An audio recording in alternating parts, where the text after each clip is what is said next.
नमस्कार, मैं रचना शर्मा। चढ़ती कला टाइम टीवी देख रहे सभी दर्शकों का स्वागत करती हूं। आप देख रहे हैं हरियाणा न्यूज। समाचारों की शुरुआत से पहले एक नजर आज की मुख्य सुर्खियों पर।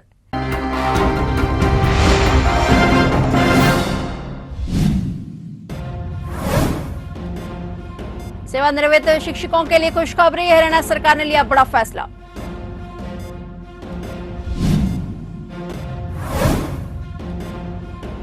यमुनानगर में सुनार के घर लाखों की चोरी, एफएसएल सहित कई टीमों ने किया मुआयना।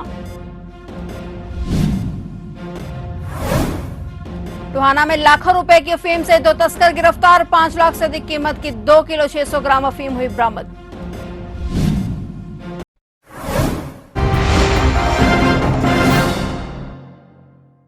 और अब समाचार विस्तार से। हरियाणा सरकार सेवानिवृत्त शिक्षकों के लिए खुशखबरी लेकर आई है। हरियाणा सरकार ने निर्णय लिया है कि राज्य के सरकारी स्कूलों में रिक्त पदों को राज्य के सेवानिवृत्त शिक्षकों के माध्यम से भरा जाएगा। इस संबंध में शिक्षा विभाग ने पूर्व में जारी पत्र को वापस ले लिया है। शिक्षा विभाग सुगम शिक्षा के अंतर्गत सेवानिवृत्त शिक्षकों की सेवाएं लेने हेतु जल्द दिशा निर्देश जारी करेगा। इसके लिए हरियाणा राज्य के राजकीय विद्यालयों से सेवानिवृत्त शिक्षकों के अतिरिक्त अब हरियाणा राज्य के राजकीय विद्यालयों से सेवानिवृत्त अतिथि शिक्षकों और हरियाणा राज्य के प्राइवेट मान्यता प्राप्त एडेड स्कूलों से सेवानिवृत्त शिक्षकों की सेवाएं भी ली जा सकती हैं। अंबाला की श्रेया सेठी ने ऑल इंडिया लॉ एंट्रेंस में 5वां रैंक हासिल कर अपना नाम रोशन किया है। इस टेस्ट का पैटर्न इसी साल चेंज हुआ था और उसने इसके पास कोई सैंपल नहीं था और यह उनके लिए पूरी तरह से एक नया तजुर्बा था। उन्होंने इस सब का श्रेय अपने परिवार और अपने टीचर्स को दिया है। मेरा नाम श्रेया सेठी है एंड मैंने अभी All India Law Entrance Test दिया है जो NLU दिल्ली के लिए होता है। बेसिकली इस टेस्ट का पैटर्न जो था वो इस साल चेंज हुआ था एंड हमें आज सच कोई सैम्पल पेपर नहीं मिला, तो it was a completely new experience. बिल्कुल ही सब अलग था, जितना एक्सपेक्ट किया था उससे सब डिफरेंट आया। हमारे को जो एक्सपेक्टेशंस थी उससे थोड़ा लंबा पेपर था एंड काफ़ी डिफ़िकल्ट भी था एक्सपेक्टेशंस से। तो हाँ, ये है कि उस समय पे जब आप पेपर लिखने जाते हो तो आपको सडनली तो एकदम से झटका लगता है कि मैंने अभी तक ऐसी तैयारी की है एंड अब कुछ अलग ही पेपर आ गया है। पर ये है कि once you into that phase you have to realise कि इस मोमेंट पे जो है you have to give it your all.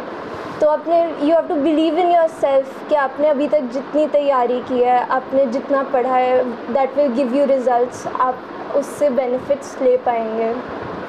तो मैंने फॉर एग्ज़ाम्पल 2 साल पहले ही तैयारी शुरू कर दी थी।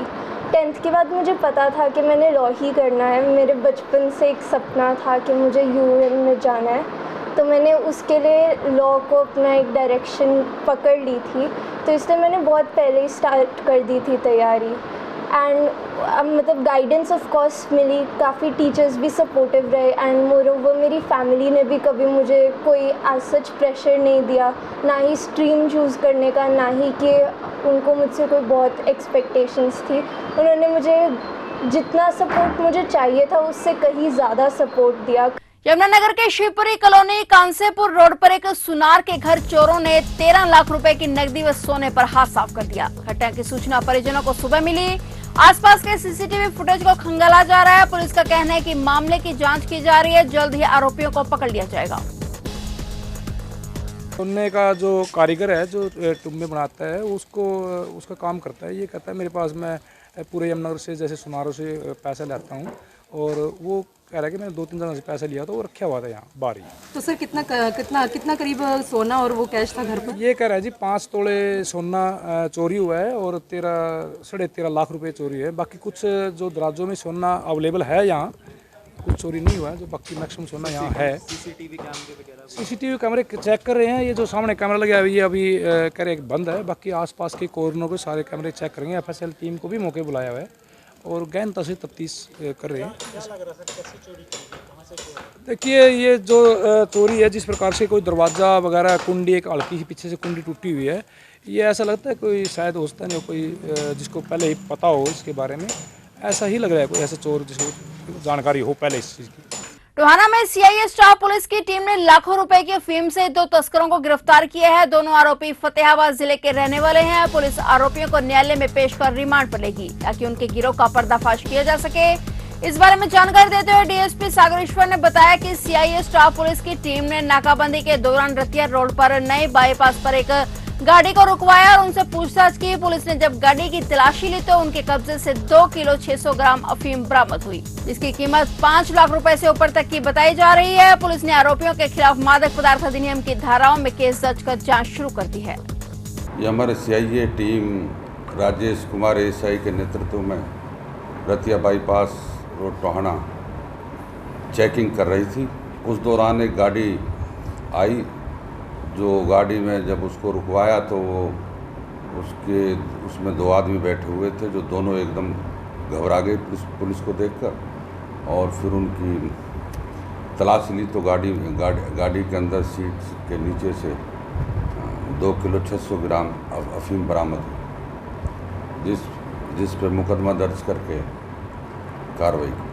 कितनी कीमत की है ये 5 लाख से ऊपर की कीमत की है। बताइए, कहाँ से लेके आए थे और कहाँ लेके जा रहे थे? ये नीमच से लेकर आए थे और यहाँ लोकली इनको नशा तस्करों का कोई पहले कोई नशा तस्करी में कोई रिकॉर्ड या उससे पूछताछ की जा रही है। और आज ये 2 आरोपी, ये जो अभियान चलाया हुआ है नशा मुक्ति का अपने ज़िले में, इस संबंध में हमने भारी मात्रा में अभियान को बढ़ाते हुए 130 मुकदमे के करीब दर्ज किए हैं, जिसमें भारी मात्रा में नारकोटिक्स ड्रग्स बरामद किया जा चुका है। और उसी को ज़िले को नशा मुक्त करने के लिए इसी अभियान की लगातार हम धरपकड़ चलती रहेगी। और पुंडरी पुलिस ने एक बड़ी कामयाबी हासिल की है। देर रात के समय गुप्त सूचना के आधार पर पुलिस को सूचना मिली थी कि एक ट्रक जो कि इंद्री की तरफ से आ रहा है, उसके अंदर अवैध शराब भरी हुई है, और उसी के आधार पर पुलिस ने नाकाबंदी कर ट्रक को रुकवाया। पुलिस ने ट्रक चालक को कागज दिखाने को कहा, लेकिन ड्राइवर ने कागज नहीं दिखाए। उसके बाद चेक किया तो ट्रक के अंदर 1200 पेटी अवैध शराब की बरामद हुई। उसके बाद पुलिस ने ड्राइवर के खिलाफ मुकदमा दर्ज कर लिया और ट्रक को पुंडरी थाने ले जाया गया और पुलिस ने आगे की कार्रवाई शुरू कर दी है। कल शाम को हमने 52-100 पर से सूचना प्राप्त हुई थी। वहाँ से एक ये कैंटर था, ट्रक था, उसमें सूचना मिली थी कि भाई ये अनऑथराइज ये दारू है उसमें, तो हमने उसको काबू में कर लिया। उसको थाने में लेके गए, एफआईआर कर ली है, 359 नंबर एफआईआर है ये पुंडरी थाने में। और उसका जो ड्राइवर था वो सतवीर है, भाणा का है, उसको गिरफ्तार कर लिया है। उसमें 1200 पेटी है टोटल अभी तक जो हमारी जांच में आया। आज उसको कोर्ट में पेश करेंगे और उसका रिमांड लेंगे। आगे वो कहाँ से दारू लेके आया है और तय तक पहुँचेंगे। जो भी आरोपी होगा उसको गिरफ्तार करेंगे। ये माल्टा भी है, पौवे भी हैं। ये सतवीर के ऊपर जो ट्रक ड्राइवर था ना, अभी उससे ये तो रिमांड लेके गहनता से पूछताछ करेंगे, कोई वो किसका माल था, कहाँ से लेके आया, कहाँ जा रहा है। हमने बाउंडी ढांड की तरफ से आ रहा था जब इसको काबू में किया था। टोहाना शहर में प्राइवेट बस सचिन कोच के चालक द्वारा 100% ब्लाइंड व्यक्ति के साथ अभद्र व्यवहार करते हुए पति पत्नी को बस से उतारने का मामला सामने आया है, जिसकी शिकायत संस्थान प्रबंधन को दे दी गई। पीड़ित ने शिकायत आरटीए के पास लेकर शिकायत देकर मामले में उचित कार्रवाई की मांग की है। इस दौरान गांव कहड़ी निवासी विक्रम ने बताया कि वह 100% ब्लाइंड है और अपने माता की दवाई लेने के लिए हिसार में अपनी गर्भवती पत्नी के साथ जा रहा था। बरवाला के पास उक्त बस चालक ने उसे धक्के मारकर बस से उतार दिया और अभद्र व्यवहार किया। इस दौरान उसकी जेब से नकदी व सोने की अंगूठी भी गायब हो गई, जिसकी शिकायत संस्थान प्रबंधन को दे दी गई। उसने कड़ी कार्रवाई करते हुए बस चालक का परमिट रद्द करने की मांग की है। प्राइवेट बस वाला ने कल मेरे साथ में और मेरी माँ के साथ में दवाई लेने के लिए जा रहे थे। कैंसर की मरीज है और 100% ब्लाइंड है, 100% मैं ब्लाइंड हूँ। और बदतमीजी की है, जमखाना धक्के मार का तड़ा उतारे गए। साथ में मेरी वाइफ थी, गर्भवती है, 1 साल की लड़की थी साथ में। सीट पता है बरुवाड़ा से और सवारी बैठ ली, बोलिया इनको सीट दो, प्राइवेट बस में पास अलाउड को नहीं। रोडवेज में आया करो, रोडवेज में जाया करो, जहाँ जाना मर्जी जो कुछ करे मेरा वो कर लिए। धक्के मार का उतारे गए। 3 जने थे, गुंठी गड़ी और पीछे थे जो में गिर गए। कागज पैट के दवाई लेने के लिए जा रहे थे। रास्ते में बीच रास्ते में उतार कर चले गया और जहाँ इशार डिपू वाले ने कहा तो नहीं बोला जहाँ मर्जी बिक जाएगा, जो कुछ करागा मेरा कर लेगा। तो कहाँ से कहाँ जा रहे थे? कन्नड़ी से इशार जा रहे थे दवाई दुआने के लिए। अभी थोड़ी देर पहले विक्रम नाम का बच्चा आया था मेरे पास, जो आंखों से ब्लाइंड है। उसके पास भी 100% का है और ये गाड़ी थी कोई सचिन कोच के नाम से चल रही है, HR62 7249 गाड़ी का संख्या है। उसके मालिक से बातचीत हुई थी, वो कह रहे हैं कि जी मैंने चालक परिचालक को बोल दिया, लेकिन ये गलत किया, उन्होंने उतार दिया। सरकार की हिदायतानुसार हरियाणा राज्य परिवहन की बसों के साथ साथ सहकारी परिवहन की बसों में भी जो सुविधाएं सरकार दे रही है वो उपलब्ध हैं।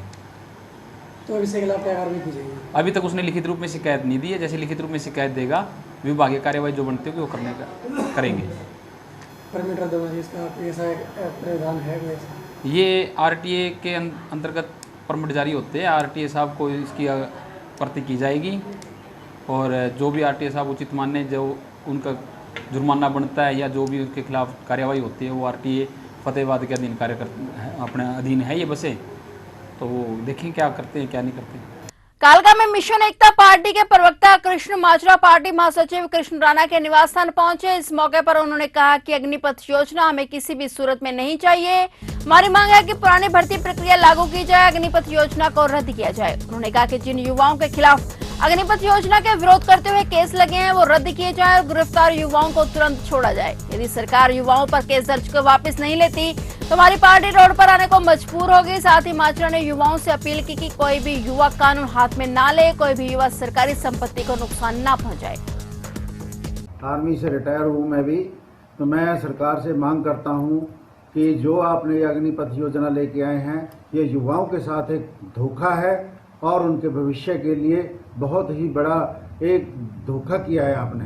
इस अग्निपथ योजना को जल्द से जल्द वापस लिया जाए और उनके बेसहारा बेरोजगार हमारे देश में जो बढ़ रहा है उस रोजगार को और आगे आप तरक्की देने की बजाय आपने इनके ऊपर ये थोप दिया है। इसको जल्द से जल्द वापस लिया जाए। अग्निपथ योजना धोखा है और जवानों के साथ धोखा है और हमारी सेना के साथ भी धोखा है। तो जो पुरानी योजना है उसको जल्द से जल्द लागू किया जाए और उसके अंदर जवानों का हौसला बढ़ेगा और उनको पेंशन, मेडिकल और अन्य सुविधाएं जो पहले लागू हैं वो उनको मिलनी चाहिए। जिन युवाओं के ऊपर आपने अपने हक की लड़ाई लड़ रहे जवानों के ऊपर जो मुकदमे दर्ज किए हैं वो जल्द से जल्द वापस लिया जाए। इनके भविष्य को खराब मत करें। आप अपने भविष्य को संवारने के लिए अन्य योजनाएं लागू करते हैं और 10-10 पेंशनें ले रहे हैं। आप अपनी पेंशनों को खत्म करें और जवानों के भविष्य के लिए आपको जल्दी से जल्दी पुरानी योजना लागू करनी चाहिए। मैं युवाओं से अपील करूंगा कि भाई ये संपत्ति, ये देश का एक एक जो भी सामान बना हुआ है ये आपका है, आपके टैक्स से बना हुआ है। ये नेताओं के कोई बाप की कमाई नहीं है, ये इनके कमाई नहीं है, ये हमारे टैक्स से बने हैं। ये तो उल्टा इनके थ्रू खाते हैं। इनको जो भी आप नुकसान करोगे या अपना करोगे, ये कोई भी ऐसा नुकसान नहीं करना, संपत्ति को कोई नुकसान नहीं पहुंचाना, वो हमारा है। अपना समझ के आपने शांतिपूर्वक प्रदर्शन करना। फिलहाल हरियाणा न्यूज में इतना ही और नए समाचारों के साथ फिर से हाजिर होंगे। तब तक के लिए देखते रहिए चढ़ती कला टाइम टीवी।